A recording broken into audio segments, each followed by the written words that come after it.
Hey guys, welcome back. Today is November 22nd, 2025, and we're returning with the second language learning log. It's been a week, a lot of ups and downs, and interesting video finds, and I really want to get in everything as quickly as I could. So, a bit of a shorter intro today. I hope you don't mind. All right. So, first, I learned a lot of grammar points, or at least kind of like skimmed over them and got like the general idea of how they work. I found a video on YouTube that went over all the major N5 grammar points that I've been studying and reviewing the past couple days. So, wa, ga, wo, de, ni, mo, to, toka. I was having some issues midweek regarding my confidence in speaking, but a Discord community I'm in for Japanese language learning kind of opened my eyes. I think it's best I quote directly from the server, as I feel like this message that was given to me is something that a lot of people at my level of Japanese learning should hear. I think it's really important. So let me go ahead here and pull this up. There we are. So think of your ability to output as a drink dispenser. Until you fill it up high enough that the water level is above the spigot, it's impossible for anything to come out. It's just not going to happen. When the level is just above the spigot, you might be able to get a trickle out, but it'll take a long time and you might get frustrated the higher you fill it. The more pressure there will be and the more quickly it'll come out. However, you can also reach a point where it's plenty full, but the spigot is stuck and it's difficult to get open. Obviously, filling up the container is input, so reading, listening, and dispensing is output, writing and speaking. If you feel like you have plenty in the tank, but it's hard to get it to come out, then it's good to push yourself to, practice, because a valve will open more easily the more you use it. But on the flip side, if you open the valve and only a trickle is coming out, you probably need to fill it up some more. Now, to my own disappointment, I have not been reading as much as I should. I have been immersing a ton in videos and like listening content. So, news stories. Again, I'm still continuing with Shishiro Botan's streams. And, there are a lot of side videos and content that I've been listening to. And I did also take those earlier words to heart. So I've been sleeping a bit on a program called Anki. And so I'm going to slowly reincorporate Anki. And I think I'm going to stick to reading stuff a little more my speed for the time being. I know I said I was going to read that light novel, but with the grammar that was present there, along with a lot of the word choice, it felt a little overwhelming. So I'm kind of tuning it down. I have physical manga. I don't know if you can kind of see behind me, but this little section right here of my shelf is actually all untranslated. So I'll be reading a little more of those. It's mainly kid stories and shonen. So we'll be hitting those guys for a bit. But on top of this, I actually found a video that really kind of opened my eyes to something that I didn't consider practicing, which is something called aizuchi. Essentially, to kind of give like a basic explanation, Japanese people have small inflections that they incorporate into speech to show interest or subtle ways of engagement.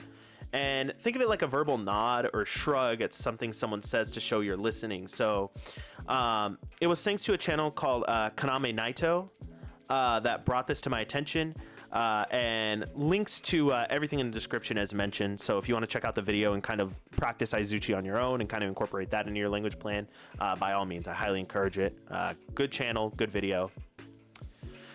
Now, on to our next section, which is our Japanese speaking portion. Let's see here. Kino 俺が友達のパーティーに行きました。そこで食べたり飲んだり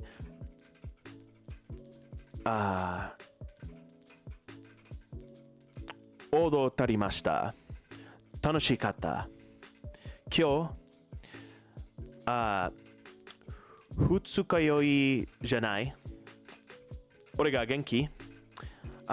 今度は楽しみに Tanoshi mi ni shiteimasu. Ugh. Bleh. Sorry about that. Towards the end there. Finally, I feel frustration that I'm sure a lot of beginning language learners feel, and this goes for any language. I kind of was sharing that earlier quote as like, I found myself just pissed. I want to just like take the bull by the horns and speak Japanese, right? But like my friends in my Discord were basically reminding me, I can't just like dive into it. You can't just like speak a language right out the gate. That's just not how it works. And it's critical for studying an immersion for comprehension to begin turning that into output. And it's just this hump, I guess you could say, of not understanding everything, but feeling like I understand enough that I should be able to speak it. I should be there, but I'm not. And that's what's driving me a little up a wall. But again, it's important to remember pace. Even masters start from a beginning point, and I think I will change up my studying a little bit. I'm going to start reviewing Anki again. That is critical. But I'm still going to continue immersing at work. So continuing to listen to like streams, news stories, anything that I can kind of pick up while I'm, busy working on my 9 to 5. But I'm also going to try, maybe not this week, but next week, doing what's called slash reading on stray sentences that I find in like reading material, just to kind of reinforce grammar and particle lessons.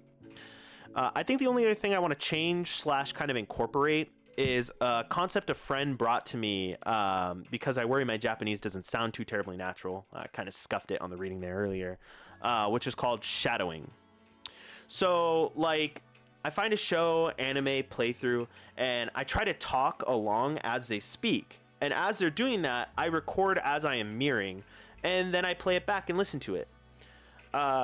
It's basically supposed to help me recognize when I sound off or wrong, but I'm probably gonna cringe so hard my spine slips out of my butt. But I feel like if I am gonna get comfortable and if I am going to start becoming a better speaker, that is important to do shadowing and mirroring. So I'm gonna try adding that.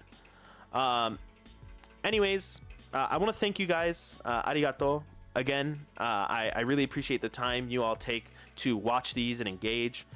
Comment your thoughts if the quote from the server helped, and feel free to share resources.